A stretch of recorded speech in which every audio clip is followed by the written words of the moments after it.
Hello, everybody, and welcome. Welcome back to the second shelf and to another Recent Reads on Sunday. After quite a bit, those of you who saw the community post know that I took a little break.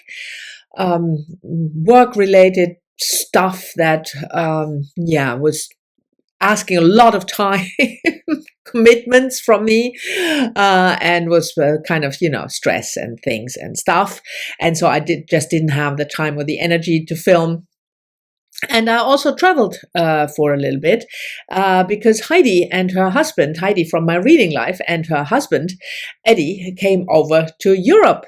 And we actually met in Amsterdam. Look, proof! So we spent 2 days together in Amsterdam, and then we traveled to Cologne together where I live. So it was just fantastic. But also no time to film because we walked a lot in the city. We had, mostly me trying to give them sort of an idea of how the city looked like, but it was just fantastic. And of course we went book shopping, but I will talk about that in the next video, which will be a book haul. Anyways, but I'm back now, and I thought I'm just going to pick up with the recent reads and tell you about the books that I read and am still reading since 3 weeks ago when I filmed the last video. And I did not read that much either because work, travel, things. So it's not going to be, a video of 4 hours. I just didn't read that much. Anyway, the first book I want to talk about is a book that I finished, I think just after I filmed the last video, and that is a non-fiction book with a glare, Janina Ramirez, Femina, A New History of the Middle Ages Through the Women Written Out of It. And it's a really nice cover, but it glares. And the book was published, as always, some things never change, so I have to check, last year. And I saw this first, I think, on Mel's channel when Mel from Mel's Booklet Adventures, when she still had a BookTube channel. She has now since changed her channel into Melanie Martin and doing other things, vlogging about other things. And she loved this book. It was in her top 10, I think, in 2022. And I read this, by the way, with Heidi, very appropriately, before we met. And it's a book about the Middle Ages and focusing on women that we might not know or maybe have heard of, but who are not very prominent if you read about Middle Age history. And that is all really fascinating. And it's a ton of research. Janina Ramirez is a scholar. But I have to say, I did not enjoy the book as much as Melanie did. I thought it was pretty dry, more like, a real scholarly work. And even though that is not a negative qualification, but it's just not what I'm looking for in my nonfiction. I want something that is presented to me in an enjoyable way, and I just didn't have that.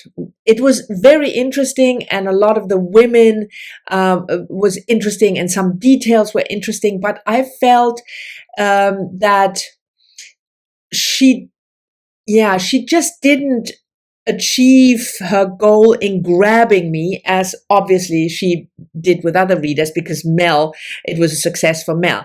So I would say, yes, interesting. And if you want to read about the Middle Ages and also about the role and position of women in the Middle Ages, various types, whether it's rulers or whether it's more artist people, crafts people, women who embroider, it's certainly interesting, but maybe just download a sample and see whether whether the style of the book agrees with you. But I'm glad I read it, but it was not as successful in terms of enjoyment as I thought it would be.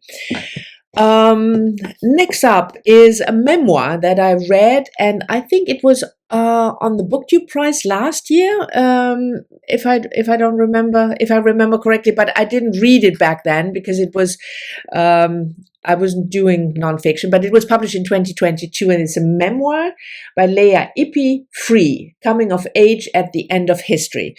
Like I said, published 2 years ago, 2021.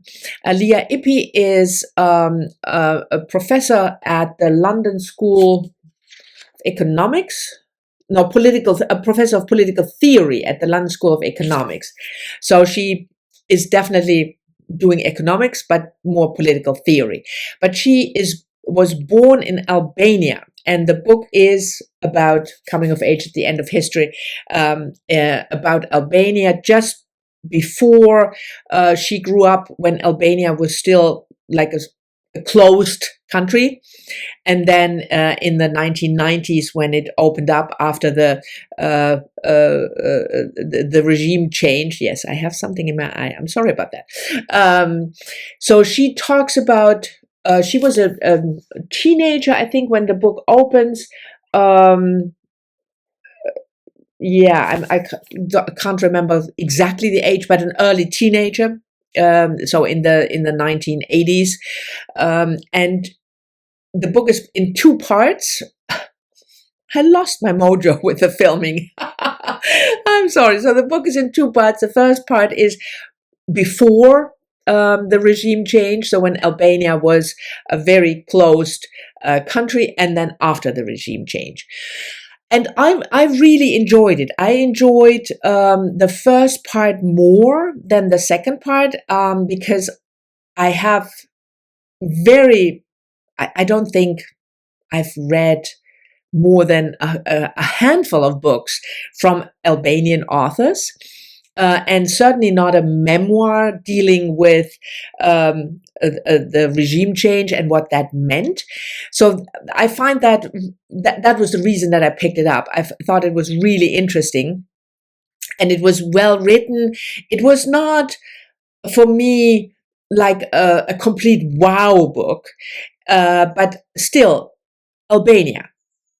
It's not very common that you find something about Albania from an inside perspective. So I think from that point of view, it's certainly worth it. And it's also quite, not if I say it's funny, you think it's a comedy. It's not. But she has humor in the book, especially about her family, the grandmother who speaks French for some reason. We learn why in the book. And the look we get into the family is really interesting. It would have been interesting if it hadn't been Albania, because the characters of the family, but certainly what it meant for that family to be stuck, quote unquote, in that country. Yeah, I definitely enjoyed it. I think it was, it's very educational, but in a good way. It's an pleasant read. It flows really well. She has a good way of telling me stories. So if you're interested in Albanian history from an individual perspective, I can certainly recommend this one. The next is another nonfiction. I told you, I think last time I made a recent reads video 3 weeks ago, that I'm sort of have the urge of reading nonfiction, because I read so much fiction for the BookTube Prize, but also for the Women's Prize for Fiction. So don't be surprised that there's so much nonfiction here. The next one, nonfiction, is a buddy read. Was a buddy read with Kathleen, from Kathleen Ann, and that is Naval El-Sadawi, The Hidden Face of Eve, translated from the Arabic by Sharif Hetata. The original book in Egypt, Naval El-Sadawi was an Egyptian writer. She died a couple of years ago, was published in 1970, and this one, the English translation, 10 years later. And it looks nice, but it's not a very good edition. I feel it's from Z Books, Bloomsbury, and the font and the paper is cheap, and there's a typo in the very first line of the translated work. I mean, not in the there is a foreword, but in the a preface, but in the first line. Now she's furiously trying to find that first line. And yeah, that anyway, I can't find it. I can't find the first line. I'm out of practice. But Nawal El-Saadawi, feminist, Egyptian feminist. She's a doctor she was a doctor by trade, but she published extensively about women in the Arab world and also fiction. I haven't read her fiction yet. I was supposed to read something from her, but the book got lost in the mail. So yeah, we'll try again. But I think she's more commonly known for her nonfiction about feminism and the Arab world. So this is kind of a history of the position of women in Arab countries with a focus on Egypt, looking at certain topics. Of course, female genital mutilation is one theme that is explored, but also looking at historical the historical position. How was the position of women in ancient Egypt, for instance, as far as we know? So it gives it's very political, and it's quite 1970s in the style of the 1970s, when we didn't have, you know, I don't know. I feel that political writing in the 1970s was much more bold, in your face. We did not feel that we need to sugarcoat stuff in order for people to be able to stomach it or something. So yeah, it was a really, really interesting book, harrowing at times, also because it's 50 years old, more than 50 years old, and a lot of things, because she not only talks about women in the Arab world, she compares, contrasts and compares often with women in the West. And you can see that there are differences in terms of certain rules, but that the patriarchal system works in quite a similar way. And I felt, for me, it was often frustrating when I had to remind myself this is from 50 years ago, and I had this feeling not that much had changed. Yeah, but I mean, despite the horrible font and the typo and the not really good way of editing this edition, I think it's a pity, because she definitely deserves, you know, more attention with her books, but it's certainly worth it. So if you have never read Nawal El-Saadawi's work, this is, I think, her nonfiction work, this is a very good place to start. Okay, then books I'm still reading, and the one that I mentioned last time in my last recent reads was this one, a collection of letters, One Art by Elizabeth Bishop, US American poet, won the National Book Award for her collected poetry. She was born in 1911 and died at the end of the 1970s. And this is the May pick of Steve's book club, the Steve Tiberius Donahue book club. Haha. He picked this letter collection for May. And it's on my 1001 books by women that I have to read list, or actually the poetry is, but I will just combine it. So I'm reading this and I'm almost done. And I'm also reading her poetry, starting with a poem called One Art, about the art of losing. And I find that I love reading letters or diaries. So I'm really enjoying the read. You get a good idea of what type of life she had, what type of person she was, because it's chronologically, it's a selection. Her actual, the actual letters is like 4 times or 5 times as many. But the editor, Robert Giroux, did, I think, a really good job in selecting. So you get, like, you see a development of a person and also a development of an artist. So yeah, I had never heard of this before. So thanks to Steve that he picked this one for May for his book club, and the poems that were on my list already for the 1001 books I have to read. So the combination is really, really worthwhile, and I think I'm going to finish this weekend, because we in Europe have also a long weekend. Not Memorial Day, obviously, tomorrow, but it's Pentecost, and the Monday, Pentecost Monday, is a national holiday in Germany and also in Holland, so I don't have to work. So these are the last two, the Naval El Sadawi and the One Art, are both books from the list of the 1001 women I have to read. And I'm just checking my count, because I'm not, if you follow me, you know I'm not filming separate videos anymore about the 1001 books, at least certainly not TBR videos, because it just didn't work for me, the TBR.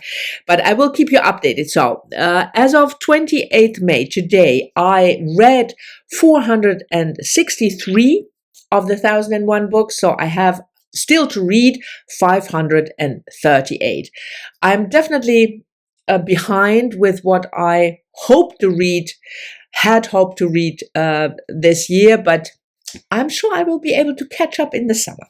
Anyway, books I've started is also one from the 1001 list, is this, Elizabeth Taylor, Blaming. I'm reading this with Sandy from Miss Reads a Lot, and it's an English. She is was an English author, and this is her last book that she published when she was already ill, about a woman who loses her husband and a kind of a weird friendship with another woman. That's all I'm going to say, because we have to check in. Our first check-in is today, and I want to talk to Sandy first. And I'm also reading Jhumpa Lahiri's The Namesake for Kim's book club, the Blind-Eyed Book Club. It's her pick for May. I started late, but I'm almost finished with the book, and it's a family history of a Bengali couple coming to the US, and especially then focusing on their son, who is named Gogol, after Nikolai Gogol, the author, and his life, and how he, coming of age, but more than that, because we continue into his adult life. But again, we need to check in the course of either this weekend or next week. So I will talk about this book in more detail in the next Recent Reads. And that's it for my catch up with the Recent Reads on Sunday. I hope you're all doing well, and I hope you missed me, of course. Looking forward to your comments as always, and I will talk to you all soon in the next one.